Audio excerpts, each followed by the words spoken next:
내가 지금 상담을 해보고 현실을 보면 정말 아무것도 모르는 상태에서 시작하신 분들이 의외로 많다. 여러 가지 리스크도 많이 존재하지. 벌어들일 수 있는 수익도 한계가 있어. 내가 커피 좋아하고 이러면은 창업한다고 생각하는데 겪는 실수들이 엄청 많거든. 성공한 걸 거의 본 적이 없어. 매장에 너무 갇혀갖고 활동을 못하게 돼. 무작정 멘탈 헤딩한다 가는 거지. 내가 내린 결론은 오래가진 못할 것 같다. 아무리 팔아도 남는 게 없어. 매출 자체가 너무 낮단 말이야. 내가 보는 관점에서는 오히려 독이다. 병철이 형 해도 졌는데 이제 어디 가요? 굿나잇 커피 한잔 하러 가야지. 이 시간에? 커피는 어디 가요 그러면? 커피는 젠틀커피지. 원래 블루리본이 9개였잖아요. 하나 더 받았다던데? 아 진짜? 밤에 젠틀커피 보니까 느낌이 다르네요 확실히. 젠틀커피는 밤이야. 나는 늘 밤에 젠틀커피와 함께했어. 진짜네. 10개가 됐어 둘, 진짜. 셋, 넷, 다, 일곱, 여덟, 아홉, 열. 오늘 좀 중요한 얘기를 하러 왔어. 지난번에 영상 한번 대박 났잖아요. 그때는 100명도 안 됐는데 한 17,000? 궁금해하는 사람들이 엄청 많더라고. 질문을 좀 요약해 갖고 왔어. 아니 뭐 오자마자 지금 그냥 영상 촬영하는 거야? 우리는 그게 컨셉이지. 카페 창업에 대한 니즈는 엄청 많더라고. 거의 막 꿈의 사업이야. 개인 카페를 하는 게 낫겠냐, 프랜차이즈 카페를 하는 게 낫겠냐라고 많이 좀 궁금해 하시더라고요. 개인 카페를 망설이는 첫 번째 이유 중에 하나가 실력이 없고 자신이 없기 때문에 브랜드에 의존하려는 성향이 있는 거거든. 맞긴 맞아. 그런데 여러 가지 리스크도 많이 존재하지. 벌어들일 수 있는 수익도 한계가 있어. 내가 정말 하나도 준비가 안 되어 있다. 이럴 때는 예행 연습이나 준비 차원에서 프랜차이즈를 비싼 돈 들이지 않고 한번 경험해보는 거 괜찮다는 의견이야. 긴 텀에서 멀리 보고 나만의 브랜드를 만들어 보겠다. 내가 원하는 커피를 만들어 보겠다. 그러면 개인 카페 창업을 훨씬 더 많이 권하지. 근데 이거는 개인차가 좀 있는 것 같아. 비용적인 부분도 프랜차이즈가 훨씬 더 많이 들어요. 요즘은 프랜차이즈 같은 경우는 대부분 다 저가 커피 위주로 창업을 한단 말이야. 사실 훨씬 더 싸. 규모도 작게 가고 모든 기자재나 기반된 시설 자체가 고급스럽게 가진 않는단 말이야. 1억 전후? 심지어 어떤 거는 7, 8천만 원? 이 정도의 창업을 하기도 하니까 개인 카페 같은 경우는 사실 그보다 좀 더 많이 들거든. 대부분 내가 커피 좋아하고 이러면은 창업한다고 생각하는데 그랬을 때 겪는 실수들이 엄청 많거든. 많이 하는 실수 중에 하나가 1인 카페를 꿈꾸면서 나만의 커피를 만들고 싶다. 싸게 한다 그러면 4, 5천? 뭐 7, 8천 충분히 할 수 있을 거야. 성공한 걸 거의 본 적이 없어. 대부분 커피를 계속 해야 되나? 안 좋은 생각을 할 정도까지 힘든 상황으로 가는 경우도 좀 많거든. 1인 카페 시스템 자체가 매출에 한계가 있거든. 매장에 너무 갇혀갖고 활동을 못하게 돼. 삶의 밸런스를 봤을 때 개인적으로 추천하지 않고 어느 정도는 좀 투자를 했으면 좋겠고 적어도 한 20평 정도는 됐으면 좋겠고 1억 5천 전후 있어야 되지 않을까? 1억 5천? 본인 스스로가 커피에 대한 지식도 좀 많이 쌓아야 되고 본인이 어느 정도 컨트롤 할 수 있는 능력이 돼야 되거든. 본인이 0부터 100까지 다 해줘야 되잖아. 고객들조차도 개인 카페에 대한 기대 심리가 조금 더 높아. 나부터도 그런 것 같아. 입만 살아가지고 맛이 있네 없네 커피가 이러네 저러네. 무인 카페 창업은 어떻게 생각해요? 유심히 관심 있게 봤어. 새로운 시장인가? 내가 내린 결론은 오래가진 못할 것 같다. 사람들이 착각하는 게 무인 카페라고 하면 인건비가 안 들어가서 상당히 메리트가 있다고 얘기하는데 일단은 창업 비용이 많이 들어. 일반적으로 카페 머신 같은 경우는 싼 거는 3, 400만 원짜리부터 비싼 건 뭐 2, 3천만 원짜리도 있는데 무인 카페 같은 경우는 전자동 머신을 쓰는데 기본적으로 가격이 2천만 원, 3천만 원 사이야. 엄청 비싸. 기자재 값이 비싸고. 근데 가보면 별로 좋아 보이진 않아. 그렇지. 그냥 자판기 같은 느낌이긴 한데 생각보다 비용은 비싸다. 요즘 추세가 예전에는 정말 기계만 갖다 놨다면 경쟁이 심해지면서 인테리어 비용을 점점점 올려가고 있는 분위기거든. 무인 카페의 핵심 포인트는 정말 싼 입지에 고정비를 최소화시켜서 수익을 극대화시킨다가 포인트인데 이미 들어갈 것은 어느 정도 다 들어가 있고 창업 비용도 비싸졌고 가격 경쟁은 점점 심해지고 잘하는 사람들은 잘하겠지만 대부분의 후발주자들은 살아남기 쉽지 않다. 카페는 온기라고 생각하거든. 커피 마시는 게 주목적은 아니라고 난 생각해. 커피도 중요하지만 이런 분위기, 사람들과의 대화, 그런 공간을 생각했을 때 매력적인 공간이라고 생각하진 않아. 근본적으로 중장기적으로 해결책이 없어. 자기가 커피를 배우거나 바리스타거나 이런 사람이 카페 창업을 해야 된다고 생각하는 사람들이 되게 의외로 많아. 바리스타 출신의 카페 사장이 훨씬 더 유리할까? 훨씬 더 유리한 건 사실이야. 기본 소양이기도 하지. 음식점을 하시는 분이 음식을 못한다? 말이 안 되는 소리긴 하잖아. 카페 창업을 선호하는 이유가 사실 어느 정도 기본만 해도 커피 추출은 되거든. 역으로 이야기하면 경쟁력일 수 있는 게 워낙에 커피 창업하시는 분들이 그 정도도 준비를 안 하고 창업을 하시는 분들이 많더라. 조금만 노력하면 훨씬 더 위쪽으로 올라갈 수 있는 그런 부분들이기 때문에 장점인 것 같은데 내가 지금 상담을 해보고 현실을 보면 정말 아무것도 모르는 상태에서 시작하신 분들이 의외로 많다. 그러니까 나도 내 빈이 돼가지고 얘기를 하는 거지. 제발 그러지 마. 아니 형님 밤 라떼 드실 시간은 주셔야죠. 혼자 밥 먹고. 오란다가 녹아내리고 있다. 그러면은 배달 전문 카페는 어떻게 생각해? 되냐 안 되냐를 놓고 얘기하면 사실 성공한 사람들이 꽤 많은 걸로 알고 있어. 개인적으로 내 취향은 아니야. 왜냐면 어떤 플랫폼 자체에 종속이 되어 있다 보면 내가 컨트롤 할 수 없는 시기가 나 온다고 생각하거든. 지금 최고 이슈가 배달비가 너무 비싸서 남는 게 없다 그런 얘기 한단 말이지. 사실 누구나 예상했던 일인데도 불구하고 대기업 횡포다 이런 얘기 하는데, 아니 기업도 사실 돈 벌려고 하는 거야. 스스로가 자립할 수 있는 능력을 키우는 게 첫 번째 중요하다 생각하고, 만약에 배달을 본인이 잘 할 수 있다 라고 한다면 잘 활용하는 건 좋다고 생각해. 시장성은 충분히 있다. 잘하면 투자 대비 경쟁력은 있다. 유튜브 보다 보면 배달 매장으로 뭐 1억 찍었어요. 어떻게 찍었지? 보면 카페인데 모든 음식을 다 팔아. 한식 뷔페처럼. 그렇게 하면 가능할 수도 있겠구나. 배달이 많은 지역은. 근데 내 입장에서는 돈도 돈인데 돈보다 더 중요한 게 브랜드의 정체성이거든. 내가 여기서 뭐 밥을 팔고 아닌 거지. 다 부정적으로 얘기하는 것 같긴 한데, 테이크아웃 전문점이나 규모가 크지 않은 매장의 힘이 그렇게 좀 실리지 않는 커피 전문점들은 배달을 꼭 하십시오. 그게 살아남는 법입니다. 김밥 천국 같다는 카페들도 있잖아요. 조금 인기 있다 그러면 그런 메뉴가 다 들어가고, 그런 카페 느낌이랑 전문적인 느낌의 카페의 메뉴를 구성하는 거랑 장단점이 어떻게 차이가 있는 것 같아요? 누구한테 질문 받아왔니? 질문 받아올 것 같아요. 아, 그런 거야? 질문이 매우 날카로운 질문이 좀 들어서. 저가 프랜차이즈들은 메뉴가 엄청 많아. 근데 반대로 개인 매장들이나 손님들이 많은 매장 같은 경우는 의외로 메뉴가 별로 없어. 점점점 축소되고 커피 메뉴조차도 되게 간결하게 가고 있거든. 일단 프랜차이즈에 대한 이해도부터 좀 있어야 되거든. 저가 커피는 커피를 사실은 미끼 상품처럼 쓰고 있단 말이야. 카페 운영하시는 분들은 알겠지만 아메리카노 매출이 거의 반이야. 근데 아메리카노를 막 1,000원, 1,500원 팔고 있단 말이야. 아무리 팔아도 남는 게 없어. 매출 자체가 너무 낮단 말이야. 저가 프랜차이즈들이 어디서 메꾸냐면 여러 가지 우유 들어간 음료들, 과일 들어간 음료들, 이런 음료들로 금액을 올려놓고 세운단 말이야. 커피 먹는 사람들은 커피만 먹지만 같이 온 일행들은 에이드도 먹고 싶고 뭐 스무디도 먹고 싶고 다 같이 모이면 객단가가 전체적으로 평균이 올라간단 말이야. 전체적인 매출을 맞추는 데 있어서는 프랜차이즈 전략이 맞다고 봐. 근데 일반적으로 개인 카페 같은 경우는 그렇게 하면 인력적인 구성이랑 오퍼레이팅 자체가 많이 꼬여. 결국은 비용으로 이어지거든. 효율적으로 간다, 커피에 조금 더 집중한다의 관점에서 봤을 때는 메뉴를 최소화 시켜주는 게 맞아.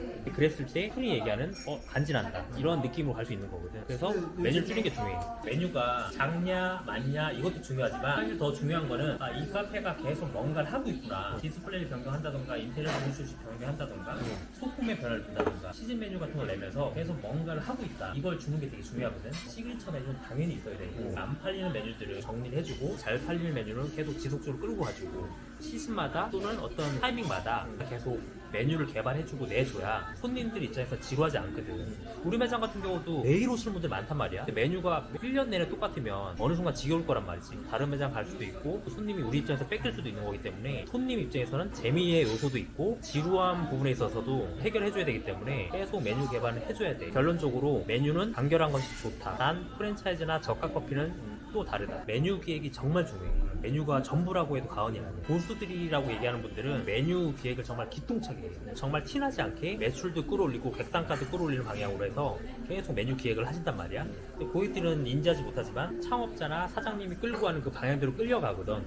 그 부분이 사실 되게 중요해. 기물 같은 거 있잖아요. 커피 머신 같은 거. 기본적으로 어느 정도 세팅해야지 그래도 퍼포먼스가 나와요. 인테리어도. 아니, 인테리어가 제일 중요하긴 해, 카페에서. 근데 또 반대로 제일 아까운 일이기도 해. 머신은 막말로 중고로 할 수라도 있는데 인테리어는 제가 받기도 힘들고 계속 감가상각되는 부분이기 때문에 아까운 포인트이기도 하거든. 그리고 인테리어 얘기하면 한도 끝도 없는 게 인테리어 업체 고르는 것도 정말 힘들고 어느 정도까지 해야 될지 고민이고, 싸게 하려고 그러면 뭐 자기가 직접 목수 부르고 뭐 반 셀프처럼 하면 뭐 한 3, 4천, 4, 5천도 하겠지. 근데 업체 부르면 뭐 1억 넘기는 건 우습지도 않거든. 자기 예산에 맞춰서 일단 해야 된다. 장비도 다른 외식업에 비해서 정말 비싸. 실력이 어느 정도 되는가, 일단 그게 중요한 것 같고, 어떤 분들은 실력이 아예 없는데 장비는 무조건 최고급 장비, 근데 막 3, 4천만 원 뭐 투여해서 해놔.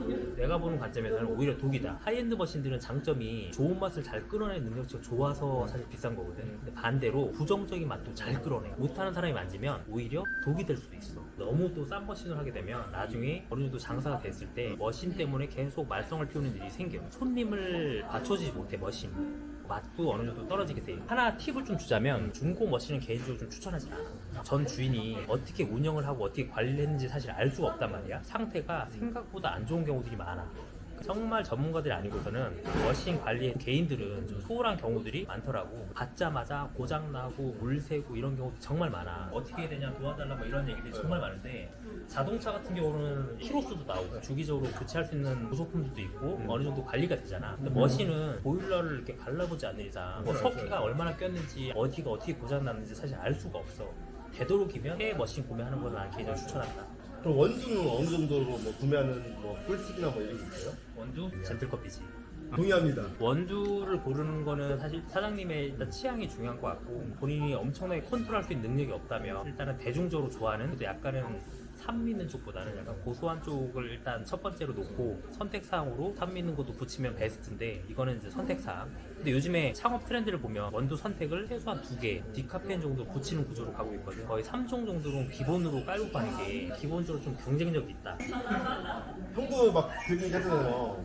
카페 창업은 절대 하지 말라고. 그렇게 하는 이유 3가지. 아, 내가 진짜 속상한 게 정말 몇 년 전부터 내가 카페 창업 절대 하지 마세요 이 컨셉으로 밀고 있었는데 모든 유튜브에서 카페 창업 하지 마세요로 지금 모든 사람들이 지금 밀고 있더라고. 아 진짜? 이제 차별화가 나도 많이 본 것 같아. 필요한 시기가 되었다. 그렇다고 하라 그래?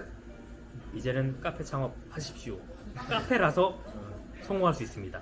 라고 밀려고 해. 카페 창업 이렇게 하면 성공한다 3가지. 아, 3가지. 너무 쉽게 생각하고 창업하는 사람들이 많기 때문에 조금만 역량을 갖추고 조금만 노력하고 준비한다면 의외로 경쟁력이 있더라. 2번째는 시장 규모가 크다. 내가 창업할 당시 한 13년 전에도 카페가 포화라고 했어.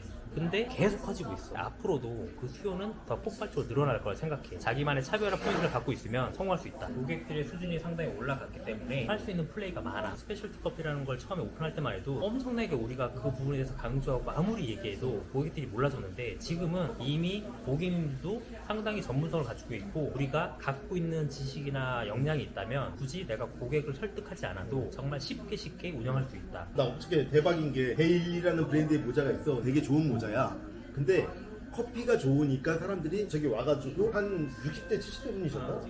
베일리 모자가 한 20만 원 해. 모자를 사는데 한 2, 3분밖에 안 걸려. 다른 데서 팔았었으면 이게 믿을만한 제품인가? 막 이걸 엄청 고민해봐야 되거든. 근데 그분이 여기 젠틀커피에 초등부가 있고 하니까 이 어떤 신뢰와 신용을 바탕으로 양말도 사고 모자도 사고 막 이렇게 하더라고. 카페의 장점 중에 하나가 확장성이야. 고객 능력이 좋기 때문에 인지도가 쌓이고 충성 고객들이 쌓였다면 할 수 있는 플레이들이 매우 많아. 카페를 기반으로 다양한 사업들을 콜라보하면서 사업을 재밌게 전개할 수 있는 방향들이 좀 꽤 있거든. 다양한 업체에서 콜라보 제안도 많이 들어오기도 하고 아주 매력적인 사업이다. 난 그렇게 얘기하고 싶어. 아주머니들이 오셔서 커피를 사면서 양말을 10켤레씩 사가. 양말 하나가 커피 2잔 정도 가격이 할 텐데 그런 게 덧붙이니까 파워가 엄청 세지는 거죠. 그치.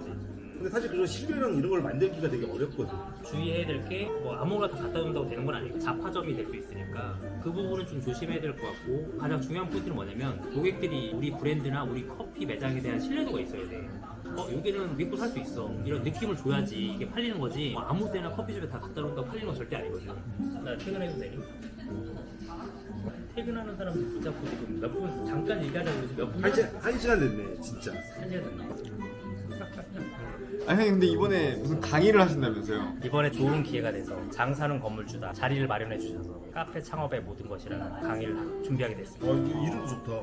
어떤 분들이 들으면 좋은 강의예요? 카페 창업에 관심이 있으신 분들이 되게 많더라고 주변에. 예비 창업자분들이 좀 많이 와주셨으면 좋겠고 개인 카페를 운영하시지만 힘드신 분들이 되게 많단 말이지. 한 발 더 점프 뛰고 싶으신 분들은 젠틀커피를 운영하면서 한 13년 동안 시행착오를 겪었던 모든 것을 이번 강의 녹이려고 하거든. 강의 시간이 9시간이라 좀 길단 말이야. 시행착오, 노하우 전부 다 녹여서 도움되도록 준비했으니까 형철이 어떻게 올 거니? 나도 가야죠. 다른 업종에서 매장을 하시는 분들도 도움이 될 만한 게 있을까요? 카페로 사실 국한될 건 아니야. 왜냐면 운영하는 방식, 경영하는 방식 그런 부분들 다 설명할 거기 때문에 모든 외식업 다 마찬가지거든. 사업을 한다는 관점에서 봤을 때는 개인 매장들, 음식점 운영하시는 분들 여러 가지 그 노하우를 본인의 스타일로 접목한다 그러면 충분히 도움될 부분들이 나 많다고 생각하기 때문에 경영적인 전반적인 내용이기도 해. 실질적으로 바로바로 적용시켜서 매출 끌어올릴 수 있는 포인트도 제법 많거든. 실제로 적용시켜서 매출이 점프 뛰었던 몇 가지들이 있어. 우리가 많이 하는 단어 중에 아웃 오브 박스라고 있어.